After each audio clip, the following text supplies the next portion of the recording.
ರಾಮೇಶ್ವರಂನಲ್ಲಿ bomb blast ಆದಂತ ಪ್ರಕರಣಕ್ಕೆ ಸಂಬಂಧಪಟ್ಟ ಹಾಗೆ ಈ ಒಂದು ಆರೋಪಿ ಎಲ್ಲಿದ್ದಾನೆ ಈ ಪ್ರಶ್ನೆ ಮೂಡ್ತಾ ಇದೆ. ರಾಮೇಶ್ವರಂ ಬಾಂಬ್ ಬ್ಲಾಸ್ಟ್ ಪ್ರಕರಣ ಬಳ್ಳಾರಿಯಲ್ಲಿ ಅಡಗಿದ್ದಾನ ಶಂಕಿತ ಉಗ್ರ ಈ ಪ್ರಶ್ನೆ ಮೂಡ್ತಾ ಇರುವಂತದ್ದು. ಬಳ್ಳಾರಿಯಲ್ಲಿ ಎನ್ಐಎ ಅಧಿಕಾರಿಗಳಿಂದ ಶೋಧ ಕಾರ್ಯವನ್ನ ಮಾಡಲಾಗ್ತಾ ಇದೆ. ತುಮಕೂರು ಮಾರ್ಗವಾಗಿ ಬಳ್ಳಾರಿಗೆ ತೆರಳಿದ್ದಾನ ಬಾಂಬರ್ ಈ ಪ್ರಶ್ನೆ ಮೂಡ್ತಾ ಇರುವಂತದ್ದು. ಬಳ್ಳಾರಿ ಬಸ್ ನಿಲ್ದಾಣದ ಸಿಸಿಟಿವಿಯಲ್ಲಿ ಶಂಕಿತನ ದೃಶ್ಯ ಸೆರೆಯಾಗಿದೆ. ನಿನ್ನೆಯಿಂದ ಬಳ್ಳಾರಿಯಲ್ಲಿ ನ್ಯಾಷನಲ್ ಇನ್ವೆಸ್ಟಿಗೇಷನ್ ಏಜೆನ್ಸಿ ಅಧಿಕಾರಿಗಳು ಶೋಧ ಕಾರ್ಯವನ್ನು ನಡೆಸ್ತಾ ಇದ್ದಾರೆ. ಬಾಂಬ್ ಬ್ಲಾಸ್ಟ್ ಆದ ದಿನ ರಾತ್ರಿಯೇ ಬಳ್ಳಾರಿಗೆ ಹೋಗಿದ್ದಾನ ಶಂಕಿತ ಅಂತ ಈಗ ಗುಮಾನಿ ಮೂಡ್ತಾ ಇರುವಂತದ್ದು. ರಾತ್ರಿ ಸುಮಾರು 8:58 ಸುಮಾರಿಗೆ ಬಳ್ಳಾರಿ ಬಸ್ ನಿಲ್ದಾಣದಲ್ಲಿ ಶಂಕಿತ ಇದ್ದ ಅಂತ ಹೇಳಲಾಗ್ತಾ ಇದೆ. ಸದ್ಯ ಬಳ್ಳಾರಿ ಬಸ್ ನಿಲ್ದಾಣದ ಸಿಸಿ ಕ್ಯಾಮೆರಾ ದೃಶ್ಯವನ್ನ ಆಧರಿಸಿ ತನಿಖೆಯನ್ನ ಕೈಗೊಂಡಿದ್ದಾರೆ ಎನ್ಐಎ ಅಧಿಕಾರಿಗಳು.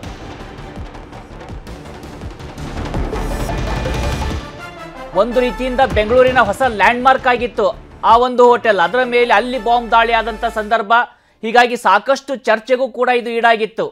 ಈಗ ಎನ್ಐಎ ಅದನ್ನು ತನಿಖೆಯನ್ನು ನಡೆಸ್ತಾ ಇದೆ. ನಿನ್ನೆ ತಾನೇ ಸ್ಕೆಚ್ ಅನ್ನು ಬಿಡುಗಡೆ ಮಾಡಿತ್ತು. 10 ಲಕ್ಷ ರಿವಾರ್ಡ್ ಅನ್ನ ಕೂಡ ಘೋಷಣೆ ಮಾಡಲಾಗಿತ್ತು ಆತನ ಬಗ್ಗೆ ಯಾರಾದ್ರೂ ಸುಳಿವನ್ನ ಕೊಟ್ರೆ ಅಂತ. ಈಗ ಆತ ಬಳ್ಳಾರಿಯಲ್ಲಿ ಇದ್ದಾನ, ಬಳ್ಳಾರಿಗೆ ಏನಾದ್ರೂ ಬಂದಿದ್ನಾ ಅಂತ ಈಗ ಗುಮಾನಿ ಮೂಡ್ತಾ ಇರುವಂತದ್ದು. ಯಾಕಂದ್ರೆ ನಾವು ದೃಶ್ಯದಲ್ಲಿ ನೋಡ್ತಾ ಇದ್ದೀವಿ, ಆ ಶಂಕಿತ ಉಗ್ರನ ಚಹರಿಯನ್ನ ಹೋಲುವಂತ ವ್ಯಕ್ತಿ ಬಳ್ಳಾರಿಗೆ ಬಂದು ಇಳಿದಿರುವಂತದ್ದು. ರಾತ್ರಿ 8:58 ಆಗಿದೆ. ಮಾರ್ಚ್ 1ನೇ ತಾರೀಕಿಗೆ ಆ ವ್ಯಕ್ತಿ ಬಂದಿರುವಂತದ್ದು.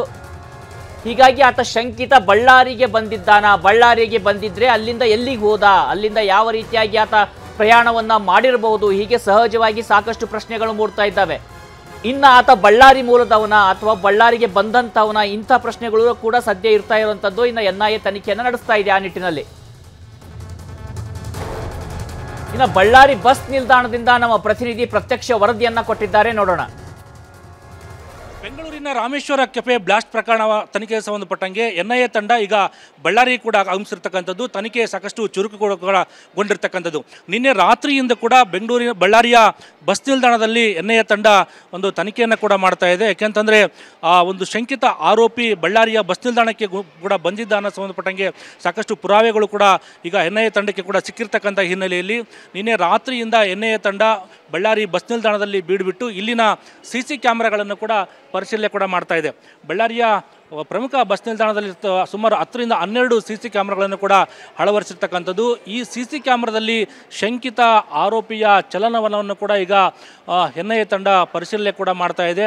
ಏಕೆಂತಂದರೆ ಈ ಒಂದು ಶಂಕಿತ ಆರೋಪಿ ಬೆಂಗಳೂರಿನ ರಾಮೇಶ್ವರ ಕೆಫೆಯಲ್ಲಿ ಬ್ಲಾಸ್ಟ್ ಆದ ನಂತರ ಈತ ತುಮಕೂರು ಮಾರ್ಗವಾಗಿ ಬಳ್ಳಾರಿಗೆ ಬಂದಿರತಕ್ಕಂಥ ಒಂದು ಅನುಮಾನಗಳು ಕೂಡ ವ್ಯಕ್ತ ಆಗಿರ್ತಕ್ಕಂಥದ್ದು. ಯಾಕೆಂತಂದರೆ ಬಳ್ಳಾರಿಯ ಬಸ್ ನಿಲ್ದಾಣಕ್ಕೆ ಬಂದು ಬಳ್ಳಾರಿಯಿಂದ ಮಂತ್ರಾಲಯದಿಂದ ಗೋಕರ್ಣ ಭಟ್ಕಳ ಬಸ್ಸಿಗೆ ಕೂಡ ಆತ ಹೋಗಿದ್ದ ಅನ್ನೋದು ಸಾಕಷ್ಟು ಮಾಹಿತಿ ಕೂಡ ಎನ್ಐಎ ಅಧಿಕಾರಿಗಳ ತಂಡಕ್ಕೆ ಕೂಡ ಸಿಕ್ಕಿರ್ತಕ್ಕಂಥದ್ದು. ಆ ಹಿನ್ನೆಲೆಯಲ್ಲಿ ನಿನ್ನೆ ರಾತ್ರಿಯಿಂದ ಕೂಡ ತುಮಕೂರಲ್ಲಿ ಪರಿಶೀಲನೆ ಮಾಡಿದ ಬಳಿಕ ಎನ್ಐಎ ತಂಡ ಬಳ್ಳಾರಿಗೆ ಆಗಮಿಸಿರ್ತಕ್ಕಂಥದ್ದು. ಬಳ್ಳಾರಿಗೆ ಸುಮಾರು 8ರಿಂದ 10 ಅಧಿಕಾರಿಗಳ ತಂಡ ಬಳ್ಳಾರಿಯ ಬಸ್ ನಿಲ್ದಾಣದಲ್ಲಿ, ಅಂದರೆ ಬ್ಲಾಸ್ಟ್ ಆದ ನಂತರ ಅಂದಿನಿಂದ ಇಲ್ಲಿವರೆಗೂ ಕೂಡ ಆತನ ಸಿಸಿ ಕ್ಯಾಮ್ರಾ ಒಂದು ಪರಿಶೀಲನೆ ಕೂಡ ಮಾಡ್ತಕ್ಕಂಥದ್ದು. ಯಾಕೆಂತಂದರೆ ನಿನ್ನೆ ರಾತ್ರಿಯಿಂದ ಕೂಡ CCTV ಫುಟೇಜನ್ನು ಕೂಡ ಪರಿಶೀಲನೆ ಕೂಡ ಮಾಡ್ತಾ ಇದ್ದಾರೆ. ಇದಕ್ಕೆ ಸ್ಥಳೀಯ ಪೊಲೀಸರಿಗೂ ಕೂಡ ಸಾಥನ್ನು ಕೂಡ ಕೊಟ್ಟಿರ್ತಕ್ಕಂಥದ್ದು. ಯಾಕೆಂತಂದರೆ ಈತ ಬಳ್ಳಾರಿಗೆ ಬಸ್ ನಿಲ್ದಾಣಕ್ಕೆ ಬಂದಿರತಕ್ಕಂಥ ಮಾಹಿತಿ ಹಿನ್ನೆಲೆಯಲ್ಲಿ ಈ ಒಂದು ತನಿಖೆ ಸಾಕಷ್ಟು ಚುರುಕನ್ನು ಕೂಡ ಪಡ್ಕೊಂಡಿರ್ತಕ್ಕಂಥದ್ದು. ಯಾಕೆಂದರೆ ಕಳೆದ ಕೆಲ ದಿನಗಳಿಂದಷ್ಟೇ ಬಳ್ಳಾರಿಗೆ ಕೂಡ ಎನ್ಐಎ ತಂಡ 2 ಬಾರಿ ಕೂಡ ಭೇಟಿ ಕೊಟ್ಟಿತ್ತು.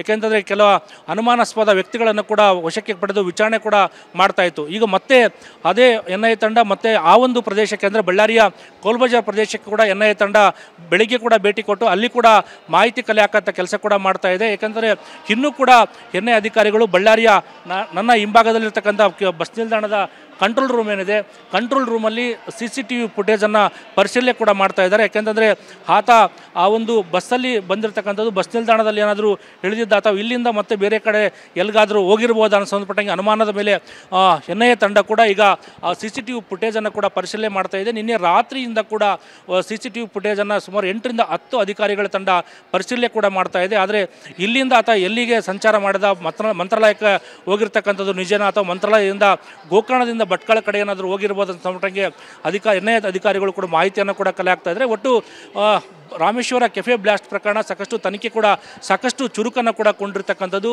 ಇಡೀ ಸಂಚಲನ ಸೃಷ್ಟಿರ್ತಕ್ಕಂಥ ಈ ಬ್ಲಾಸ್ಟ್ ಪ್ರಕರಣದ ಬಗ್ಗೆ ಎನ್ಐಎ ಅಧಿಕಾರಿಗಳು ಆರೋಪಿಯನ್ನು ಪತ್ತೆ ಹಚ್ಚಲಿಕ್ಕೆ ಸಾಕಷ್ಟು ಹರಸಾಹಸನ್ನು ಕೂಡ ಪಡ್ತಕ್ಕಂಥದ್ದು ಕೂಡ ಇಲ್ಲಿ ಗೊತ್ತಾಗ್ತಾ ಇದೆ. ನ್ಯೂಸ್ 18 ಬಳ್ಳಾರಿಯಿಂದ ಬಸವರಾಜ ಅರನಳ್ಳಿ, ನ್ಯೂಸ್ 18 ಬಳ್ಳಾರಿ. ಇನ್ನ ರಾಮೇಶ್ವರಂನ ಕೆಫೆಯಲ್ಲಿ ಬಾಂಬ್ ಅನ್ನ ಇಟ್ಟಿದ್ದಂತ ಶಂಕಿತ ಎಲ್ಲಿಗೆ ಹೋದ ಅಂತ ಪ್ರಶ್ನೆಗಳಿತ್ತು. ಈಗ ಎಲ್ಲಗಳು ಉತ್ತರ ಕೂಡ ಬಿಚ್ಚಿಕೊಳ್ತಾ ಇದ್ದಾವೆ. ಆ ರೀತಿಯಾಗಿ ಬಾಂಬ್ ಅನ್ನ ಇಟ್ಟಿದ್ದಂತ ವ್ಯಕ್ತಿ BMTC ಬಸ್ ಮೂಲಕ ಶಂಕಿತ ಉಗ್ರ ತೆರಳಿದ್ದ. BMTC ಬಸ್ನ CCTVಯಲ್ಲಿ ಶಂಕಿತ ಉಗ್ರನ ದೃಶ್ಯ ಸೆರೆಯಾಗಿರುವಂತದ್ದು. ಬಸ್ ಒಳಗೆ ಬಂದಂತ ಬಾಂಬರ್ CCTV ನೋಡಿ ಮತ್ತೆ ಮುಂದೆ ಬಂದಿದ್ದಾನೆ. ಅಂದ್ರೆ ಆತ ಗಮನಿಸ್ತಾನೆ ಈ ಬಸ್ನಲ್ಲಿ CCTV ಇದೆ ಅಂತ. ಒಂದು ರೀತಿಯಿಂದ ಅವನು ಶಾಕ್ ಹೋಗು ಕೂಡ ಒಳಗಾಗ್ತಾನೆ. ಈ ಎಕ್ಸ್ಕ್ಲೂಸಿವ್ ದೃಶ್ಯ ನ್ಯೂಸ್ 18ಗೆ ಸಿಕ್ಕಿರೋಂಥದ್ದು ನಾವು ಗಮನಿಸಬಹುದಾಗಿದೆ. ಆತ ನೋಡ್ತಾನೆ ಇಲ್ಲಿ ಒಂದು CCTV ಇದೆಯಲ್ಲ, CC ಕ್ಯಾಮ್ರಾ ಇದೆ ಅಂತ ಒಂದು ರೀತಿಯಿಂದ ಶಾಕ್ಗೂ ಕೂಡ ಒಳಗಾಗ್ತಾನೆ. ಬಳಿಕ ಮತ್ತೆ ಮುಂದೆ ಬಂದು ಅದರಲ್ಲಿ ಕಾಣಿಸ್ದ ರೀತಿಯಲ್ಲಿ ಇರೋದಕ್ಕೂ ಕೂಡ ಪ್ರಯತ್ನವನ್ನ ಆತ ಮಾಡ್ತಾನೆ. ಆದ್ರೆ ಹಿಂದಿನ ಸೀಟ್ನಲ್ಲಿ ಆತ ಕುಳಿತಿದ್ದಂಥ ಸಂದರ್ಭದಲ್ಲಿ ಮಾಸ್ಕ್ ಅನ್ನ ತೆಗೆದಿರ್ತಾನೆ, ಕ್ಯಾಪ್ ಅನ್ನ ಉಲ್ಟಾ ಮಾಡಿ ಹಿಂದೆ ಹಾಕೊಂಡಿರ್ತಾನೆ. ನಾವು ಗಮನಿಸಬಹುದಾಗಿದೆ ಯಾವ ರೀತಿಯಾಗಿ ಆತ ತನ್ನನ್ನ ತಾನು ಮರೆಮಾಚಿಕೊಳ್ಳೋದಕ್ಕೆ ಪ್ರಯತ್ನವನ್ನ ಪಟ್ಟಿದ್ದ ಅಂತ. ಈಗ ಆತನೇ ಶಂಕಿತ ಅಂತ ಕೂಡ ಹೇಳಲಾಗ್ತಾ ಇದೆ. ಹಾಗಿದ್ರೆ ಆ ವ್ಯಕ್ತಿ ಎಲ್ಲಿಗೆ ಹೋದ ಅಂದಿದ್ದಕ್ಕೂ ಕೂಡ ಈಗ ಉತ್ತರ ಸಿಕ್ಕಿರುವಂಥದ್ದು. ಆತ ಬಳ್ಳಾರಿಗೆ ಹೋಗಿದ್ದಾನೆ ಅಂತೇಳಿ. ಯಾಕಂದ್ರೆ ಈ ಹಿಂದಿನ ದೃಶ್ಯದಲ್ಲಿ ನೋಡ್ತಾ ಇದ್ವಿ, ಸುದ್ದಿಯಲ್ಲಿ ನೋಡ್ತಾ ಇದ್ವಿ, ಅಲ್ಲಿ CCTV ಕ್ಯಾಮ್ರಾದಲ್ಲಿ ಆ ಒಂದು ಹೋಲಿಕೆಯನ್ನ ಇರ್ತಕ್ಕಂತಹ ವ್ಯಕ್ತಿಯಲ್ಲಿ ಇರುವಂಥದ್ದು. ಈಗ ಇಲ್ಲೂ ಕೂಡ ನಾವು ದೃಶ್ಯದಲ್ಲಿ ಗಮನಿಸಬಹುದಾಗಿದೆ. ಇಲ್ಲಿ ನೋಡಿ, ಆತ ಮುಂದೆ ಬರ್ತಿದ್ದಾನೆ, ಕ್ಯಾಪ್ ಅನ್ನ ಹಾಕೊಂಡಿದ್ದಾನೆ, ಮುಂದೆ ಬಂದು ಒಂದ್ಸರಿ ನೋಡ್ತಾನೆ, ಅಲ್ಲಿ ಕ್ಯಾಮ್ರಾ ಇರೋದಕ್ಕೆ ಶಾಕ್ ಆಗ್ತಾನೆ. ಅದಾದ ಬಳಿಕ ಮತ್ತೆ ತನ್ನ ಮುಖವನ್ನ ಮುಚ್ಚಿಕೊಳ್ಳೋಕೆ, ತನ್ನ ಒಂದು ಪರಿಚಯವನ್ನ ಬಚ್ಚಿಟ್ಟುಕೊಳ್ಳೋದಕ್ಕೆ ಪ್ರಯತ್ನವನ್ನ ಆತ ಮಾಡಿರೋದು ಕೂಡ ಇಲ್ಲಿ ಕಂಡು ಬರುತ್ತೆ. ಎಲ್ಲಾ ಜನರಿಗೂ ಇದು ನಮ್ಮೂರು. ಸರ್ಕಾರದ ಖಜಾನೆಗೆ ಕಾಮಧೇನು. ಸಮಸ್ಯೆಗಳಿಗೆ ಕೊನೆ ಇಲ್ಲ, ಮೊನೆ ಇಲ್ಲ. ಜನರ ಗೋಳು ಮಾತ್ರ ಕೇಳೋರಿಲ್ಲ. ಮಹಾನಗರಿಯ ಸಂಕಷ್ಟಗಳ ಸರಮಾಲೆ, ಪ್ರತಿ ವಾರ್ಡ್ನ ಅಸಲಿ ಚಿತ್ರಣ. ಬೆಂಗಳೂರು ವಾಯ್ಸ್, ರಾಜಧಾನಿ ಜನಮನ.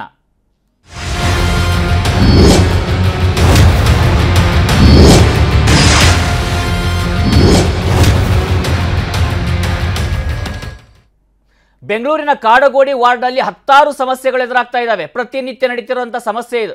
ಮಹದೇವಪುರ ವಿಧಾನಸಭಾ ಕ್ಷೇತ್ರದ ಕಾಡುಗೋಡಿ ವಾರ್ಡ್ನಲ್ಲಿರ್ತಕ್ಕಂಥ ಸಮಸ್ಯೆಗಳು. ಕಾಡುಗೋಡಿ ವಾರ್ಡ್ನಲ್ಲಿ ನೀರಿಲ್ಲದೆ ಜನ ಪರದಾಡುವಂತಾಗಿದೆ. ಒಂದು ಟ್ಯಾಂಕರ್ ನೀರಿಗೆ ಸಾವಿರಾರು ರೂಪಾಯಿಯನ್ನು ವಸೂಲಿ ಮಾಡ್ತಾ ಇದ್ದಾರೆ. 15ರಿಂದ 20 ದಿನಗಳಿಗೊಮ್ಮೆ ನೀರನ್ನ ಬಿಡ್ತಾ ಇದೆ ಜಲಮಂಡಳಿ.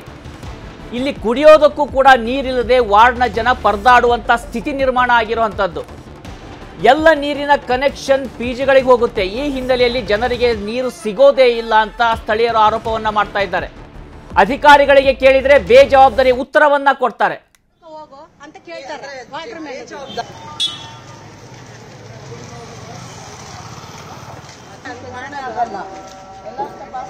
ಇನ್ನ ಕಾಡುಗೋಡಿ ಸಮಸ್ಯೆಗಳ ಬಗ್ಗೆ ನಮ್ಮ ಪ್ರತಿನಿಧಿ ಹಂಸ ವಿವರಣೆಯನ್ನ ಕೊಟ್ಟಿದ್ದಾರೆ, ನೋಡೋಣ.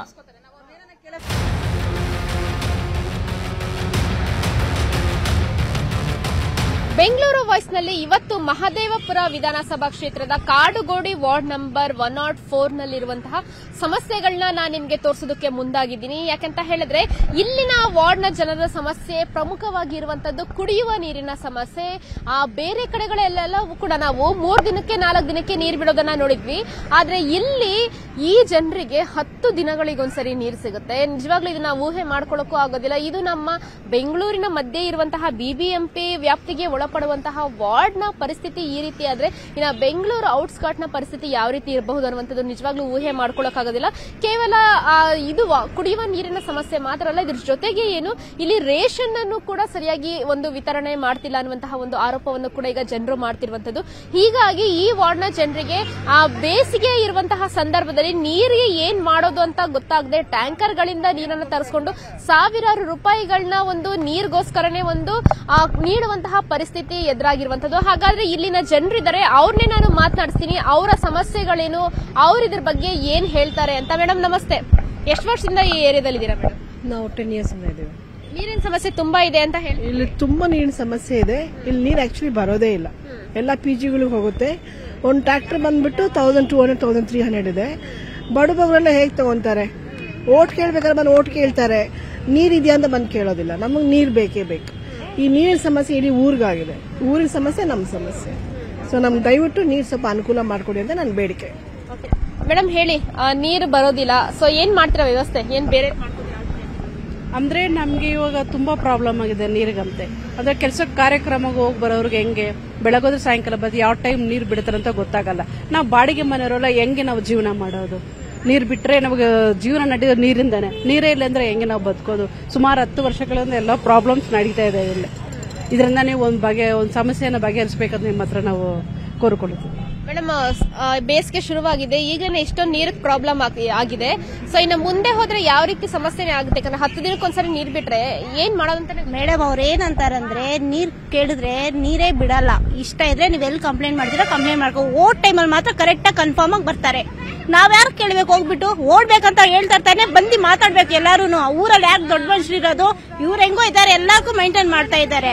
ಈ ತರ ಪ್ರಾಬ್ಲಮ್ ಆಗಿದೆ. ನಾನು ಹೇಳಿದ್ಕೆ ಅವ್ರು ಏನಂದ್ರು ಗೊತ್ತಾ, ಎಲ್ಲೋ ಕಂಪ್ಲೇಂಟ್ ಮಾಡ್ಕೊ ಅಂತ ಹೇಳಿದ್ರು. ನಾವು ಕೇಳಿದ್ಕೆ ನೀವೇ ತಿರ್ಸ್ಕೊಂತೀರಾ ನೀರ್ ಅಂತ ಏನ್ ಪ್ರೂಫ್ ಇದೆ ಅಂತ ನಾನು ಕೇಳಿದೆ. ನಾನು ಅವ್ರ ಹೆಂಗ್ ಮಾತಾಡ್ತಾರೆ, ಹೆಂಗ್ಸರ ಹತ್ರ ಹೆಂಗ್ ಮಾತಾಡ್ಬೇಕು ಹಂಗ್ ಮಾತಾಡ್ಬೇಕು. ನೀರ್ ಬಿಡೋ ಕೆಲಸ ಅವ್ರದ್ದು. BBMP ಇಂದ ಅವ್ರು ದುಡ್ಡು ಕೊಡ್ತಾರೆ, ಅವ್ರು ನೀರ್ ಬಿಡ್ಬೇಕು. ಬೇರೆ ಸೈಡ್ ಎಲ್ಲ ನೀರ್ ಬಿಡ್ತಾರಲ್ಲ, ಈ ಸೈಡ್ ಏನಕ್ಕೆ ನೀರ್? ಆಫೀಸರ್ಸ್ ಗಳು ಬರ್ತಾರೆ ಈ ವಾರ್ಡ್ಗೆ? ಬರ್ತಾರೆ ಮೇಡಮ್, ಯಾವಾಗ ಬರ್ತಾರೆ ಯಾವಾಗ ಹೋಗ್ತಾರೆ ಅಂತ ಗೊತ್ತಾಗಲ್ಲ. ಅವ್ರ ಡ್ಯೂಟಿ ಅವ್ರು ಮಾಡ್ತಾರೆ, ನಾವೇನ್ ಮಾಡಕ್ಕಾಗುತ್ತೆ ಮೇಡಮ್? ಅವ್ರು ಕೇಳ್ತಾರೆ, ನಮ್ದು ಡ್ಯೂಟಿ ಇದೆ ನಾವು ಮಾಡ್ತೀರಿ ಅಷ್ಟೇನೆ. ನೀರ್ ಡ್ಯೂಟಿ. ಮೋಟ್ರ್ ಕೆಟ್ಟೋಗಿದೆ ಜಾಸ್ತಿ ಮಾತಾಡಿದ್ರೆ ನಾನು ಕಂಪ್ಲೇಂಟ್ ಮಾಡ್ತೀನಿ. ಹೋಗಿದ್ದೆ ಅಂದ್ರೆ ನೀವು ಕಂಪ್ಲೇಂಟ್ ಮಾಡ್ಕೊ ಹೋಗ್ರಿ, ಯಾರು ಭಯ ಪಡೋರಿಲ್ಲ ಅಂತಾರೆ ಅವ್ರು. ಮೇಡಮ್ ಹೇಳಿ, ನೀರಿನ ಸಮಸ್ಯೆ ತುಂಬಾ ಇದೆ. 10 ದಿನಕ್ಕೊಂದ್ಸರಿ ನೀರ್ ಬಿಟ್ರೆ ಇಲ್ಲಿ ಜನರ ಸ್ಥಿತಿ ಏನಾಗಬಹುದು? ಅಧಿಕಾರಿಗಳ ಒಂದು ನಿರ್ಲಕ್ಷ್ಯನ ಅಂತ ನಾನು ಹೇಳಕ್ಕೆ ಇಷ್ಟಪಡ್ತೀನಿ. 15 ದಿವಸಕ್ಕೊಂದ್ಸರ, 10 ದಿವಸಕ್ಕೊಂದ್ಸರ, 8 ದಿವಸಕ್ಕೊಂದ್ಸರ ನೀರ್ ಬಿಟ್ರೆ ಈ ಇಂಡಿಪೆಂಡೆಂಟ್ ಹೌಸ್ ಅವರು ಸ್ಟೋರೇಜ್ ಮಾಡಿ ಇಟ್ಕೊಬೇಕು. ಹುಳ ಬಿದ್ದಿರೋ ಒಂದು ನೀರನ್ನ ಬಳಸ್ಕೊಂಡು ಆರೋಗ್ಯ ಹಾನಿಕಾರಿಯಾಗುತ್ತೆ. ಅವ್ರ ಮಕ್ಕಳಿಗೆ ಮೈ ತಪ್ಪದಿರೋ ಹೋಗುತ್ತೆ. ಜೊತೆಗೆ ಮೇಯ್ನು ಎಲ್ಲ ಕೂಲಿ ಕಾರ್ಮಿಕರು, ಎಲ್ಲ ಮನೆ ಕೆಲಸ ಮಾಡ್ಕೊಂಡು ಜೀವನ ಮಾಡುವಂತ ಹೆಣ್ಣು ಮಕ್ಕಳು ಹೆಚ್ಚಾಗಿದೆ ನಮ್ಮ ಕಾಲೋನಿಯಲ್ಲಿ. ಈ PGಗಳಿಗೆ ಡೈರೆಕ್ಟ್ ರೈಸಿಂಗ್ ಪೈಪ್ ಇಂದ ಕಲೆಕ್ಷನ್ ತಗೊಂಡಿದ್ದಾರೆ. ಅದೆಲ್ಲ ಕಠಿಣವಾಗಿ ಅವರು ನಿಂತ್ಕೊಂಡು ಅದನ್ನೆಲ್ಲ ಸ್ಟಾಪ್ ಮಾಡಿಸಿದ್ರೆ ನಮ್ಮ ಏರಿಯಾಕ್ಕೆ ನೀರಿನ ತೊಂದರೆ ಬರೋದೇ ಇಲ್ಲ. ಬಟ್ ಇದರಲ್ಲಿ ಮುಖ್ಯವಾಗಿ ಪಾತ್ರ ವಹಿಸಬೇಕಾಗಿರೋದು ಅಧಿಕಾರಿಗಳು. ಮೇಡಮ್ 20 ದಿನ ಆದ್ರೂ ನೀರ್ ಬಿಡಲ್ಲ ನಮ್ಗೆ. 20 ಡೇಸ್ 25 ಡೇಸ್ ಆದ್ರೂ ನೀರ್ ಬಿಡಲ್ಲ ನಮ್ಗೆ. ನಾವು ಎಷ್ಟು ಅಂತ ನೀರ್ ಬಂದ್ ಬಿಟ್ರು PG ಅವರು, ಬಿಲ್ಡಿಂಗ್ ಅವ್ರು ತಿರ್ಗಿಸ್ಕೋತಾರೆ ನೀರ್ನ. ನಾವೇನ್ ಮಾಡ್ಬೇಕು ನೀವೇ ಹೇಳಿ? ನಮಗೂ ನೀರ್ ಬೇಕಲ್ವಾ? ಅಟ್ಲೀಸ್ಟ್ ಒಂದು ವೀಕ್ಲಿ ಒನ್ಸ್ ಆದ್ರೂ ಬೇಕಲ್ವಾ ನಮಗ್ ನೀರು? ಟ್ಯಾಂಕರ್ ಇಂದ 1000 ರೂಪಾಯಿ, 1500 ರೂಪಾಯಿ 3 ದಿನ ಮುಂಚೆನೆ ಹೇಳ್ಬೇಕು ಅವ್ರಿಗೆ ನಮಗ್ ನೀರ್ ಬೇಕು ಅಂತ. 3 ದಿನ ಮುಂಚೆನೆ ಹೇಳ್ಬೇಕು ನಾವು ಅವ್ರಿಗೆ ನಮಗ್ ನೀರ್ ಬೇಕು ಅಂತ. ನಮ್ಗೆ ಅದು ಇಲ್ಲ ಇದು ಇಲ್ಲ ಅಂದ್ರೆ ನಾವ್ ಹೆಂಗ್ ಬದುಕದ್ ಹೇಳಿ? ಎಷ್ಟು ವರ್ಷದಿಂದ ಇಲ್ಲಿದ್ದೀರಾ? ನೀರಿಂದ ಎಷ್ಟು ಸಮಸ್ಯೆ ಆಗುತ್ತೆ? ಈಗ ಮನೆಯಲ್ಲಿ ಹೆಣ್ಮಕ್ಳಿಗೆ ಮಾತ್ರ ಗೊತ್ತು ನೀರಿಲ್ಲ ಅಂದ್ರೆ ಮನೇನ ಹೆಂಗ್ ನಡೆಸೋದು ಏನು ಅಂತ. ನಾವು ಇಲ್ಲಿ MAG ಕಾಲೇಜಿನಲ್ಲಿ ಬಂದ್ಬಿಟ್ಟು ನಾವು 35 ವರ್ಷದಿಂದ ಇದೀರಿ. ನೀರ್ ಬಂದ್ಬಿಟ್ಟು ತುಂಬಾ ತೊಂದರೆ ಇದೆ. ಯಾವಾಗ ಕೇಳಿದ್ರು ನೀರ್ ಬಿಡಿ ಅಂತ ಕೇಳಿದ್ರೆ ರಿಪೇರಿ ಅಂತಾರೆ. ಮೋಟರ್ ರಿಪೇರಿ ಅಂತ ಯಾವಾಗ್ಲೂ ಹೇಳ್ತಾರೆ. ನೀರ್ ಬಂದಾಗ ಈ ಪಾತ್ರೆಗಳಲ್ಲಿ ತುಂಬಿಸ್ಕೊಂಡು ಅಷ್ಟೇ ನಾವು ಯೂಸ್ ಮಾಡೋದು. ವಾರಕ್ಕೆ ಒಂದ್ಸತಿ ಬಿಡೋಣ ಸಾಕು. ವಾರಕ್ಕೆ ಒಂದು 10 ಬಿಂದಿಗೆ ಬರೋ ತರ ಬಿಟ್ರೆ ಕೂಡ ನಮ್ಗೆ ಸಾಕು.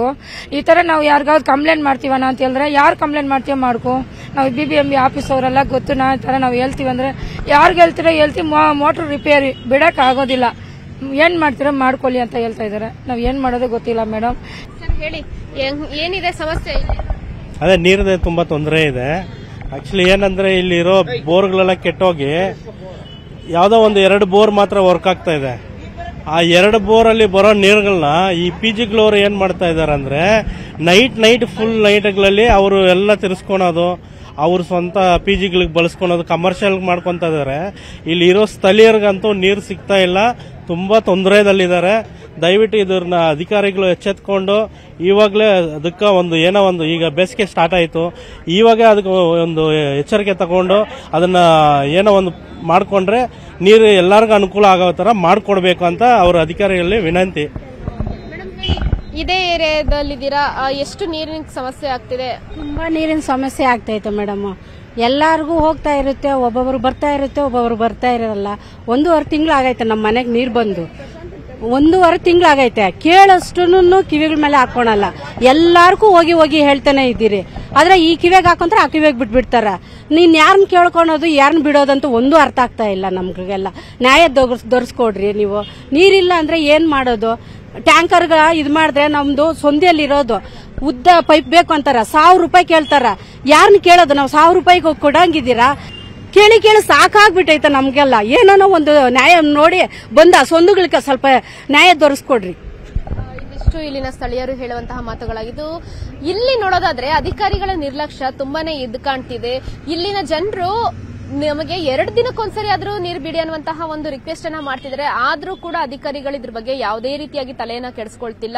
ಹೇಳಿದ್ರೆ ಯಾರು ಕಂಪ್ಲೇಂಟ್ ಮಾಡ್ಕೊಳ್ತಿರೋ ಮಾಡ್ಕೊಳ್ಳಿ ಅನ್ನುವಂತಹ ಒಂದು ಉದ್ದರದ ಮಾತುಗಳನ್ನು ಬೇರೆ ಆಡ್ತಾರೆ. ಹೀಗಾಗಿ ಈ ಒಂದು ಸಂಬಂಧ ಇಲ್ಲಿನ ಸ್ಥಳೀಯ ಶಾಸಕರಿರ್ಬೋದು ಅಥವಾ ಝೋನಲ್ ವೈಸ್ ಅಧಿಕಾರಿಗಳು ಯಾರೆಲ್ಲ ಬರ್ತಾರೆ ಅವರು ಎಚ್ಚೆತ್ಕೊಳ್ಬೇಕು. ಇಲ್ಲವಾದಲ್ಲಿ ಇಲ್ಲಿನ ಒಂದು ಜನರ ಸ್ಥಿತಿ ಮುಂದಿನ ದಿನಗಳಲ್ಲಿ ಅಂದ್ರೆ ಸಮ್ಮರ್ ಆರಂಭದಲ್ಲೇನೆ ಈ ರೀತಿ ಸಮಸ್ಯೆ ಆದ್ರೆ ಇನ್ನ ಬೇಸಿಗೆ ಮುಂದೆ ಹೋಗದಂತೆಯೇ ಇಲ್ಲಿನ ಜನರಿಗೆ ಬಹುಶಃ ಒಂದು ತಿಂಗಳಿಗೊಂದ್ಸರಿ ನೀರು ಬಿಡಬಹುದೇನೋ ಗೊತ್ತಿಲ್ಲ. ಹೀಗಾಗಿಯೇ ಇಲ್ಲಿನ ಒಂದು ಜನರ ನೀರಿನ ಸಮಸ್ಯೆ ಬಗೆಹರಿಸೋದಕ್ಕೆ ಅಧಿಕಾರಿಗಳು ಮುಂದಾಗಬೇಕಾಗಿದೆ. ಇದಾಗಿತ್ತು ಇವತ್ತಿನ ಬೆಂಗಳೂರು ವಾಯ್ಸ್. ಮುಂದಿನ ಬೆಂಗಳೂರು ವಾಯ್ಸ್ ನಲ್ಲಿ ಮತ್ತೊಂದು ವಾರ್ಡ್ನ ಸಮಸ್ಯೆನ ನಿಮಗೆ ತೋರಿಸ್ತೀನಿ. ಕ್ಯಾಮರಾ ಪರ್ಸನ್ ವೆಂಕಟೇಶ್ ವರ್ಲು ಜೊತೆ ಹಂಸ ಶ್ಯಾಮಲ, ನ್ಯೂಸ್ 18 ಬೆಂಗಳೂರು. ಬೆಂಗಳೂರು ವಾಯ್ಸ್ನ ವಿಶೇಷ ಸುದ್ದಿ ಪ್ರತಿದಿನ ರಾತ್ರಿ 10:30 ಕೂಡ ಪ್ರಸಾರ ಆಗುತ್ತೆ. ತಪ್ಪದೇ ನೋಡ್ತಾ ಇರಿ. ಕಾಂಗ್ರೆಸ್ನಲ್ಲಿ ಮತ್ತೆ ದಲಿತ ಸಿಎಂ ವಿಷಯ ಮುನ್ನೆಲೆಗೆ ಬಂದಿರುವಂತದ್ದು. ಆದ್ರೆ ಮತ್ತೊಂದು ಕಡೆ ಸಿಎಂ ಸಿದ್ದರಾಮಯ್ಯ ಹೇಳಿದ್ದಾರೆ, ಮಹದೇವಪ್ಪ ದಲಿತ ಸಿಎಂ ಅಂತ ಎಲ್ಲಿ ಹೇಳಿದ್ದಾರೆ ಅಂತ ಪ್ರಶ್ನೆ ಮಾಡಿದ್ದಾರೆ. ಅಂಬೇಡ್ಕರ್ ಹೇಳಿದ ಮಾತನ್ನ ಮಾತ್ರ ಅವರು ಹೇಳಿರುವಂತದ್ದು. ದಲಿತ ಸಿಎಂ ಕೂಗಿಗೆ ಸಿಎಂ ಸಿದ್ದರಾಮಯ್ಯ ಪ್ರತಿಕ್ರಿಯೆಯನ್ನ ಕೊಟ್ಟಿದ್ದಾರೆ.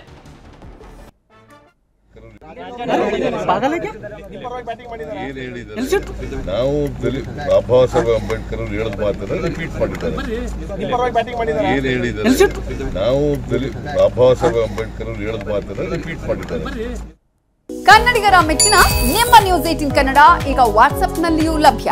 ಕರ್ನಾಟಕ ಮತ್ತು ದೇಶ ವಿದೇಶದ 360 ಡಿಗ್ರಿ ಸುದ್ದಿ ವಿವರವನ್ನ ನೀವು ನಿಮ್ಮ ಕೈ ಬೆರಳುಗಳಲ್ಲಿಯೇ ಪಡೆಯೋದಿಕ್ಕೆ ಈ QR ಕೋಡ್ ಅನ್ನ ಸ್ಕ್ಯಾನ್ ಮಾಡಿ. ನಮ್ಮ ಚಾನೆಲ್ ಅನ್ನ ಫಾಲೋ ಮಾಡಿ, ನೋಟಿಫಿಕೇಶನ್ ಆನ್ ಮಾಡಿ.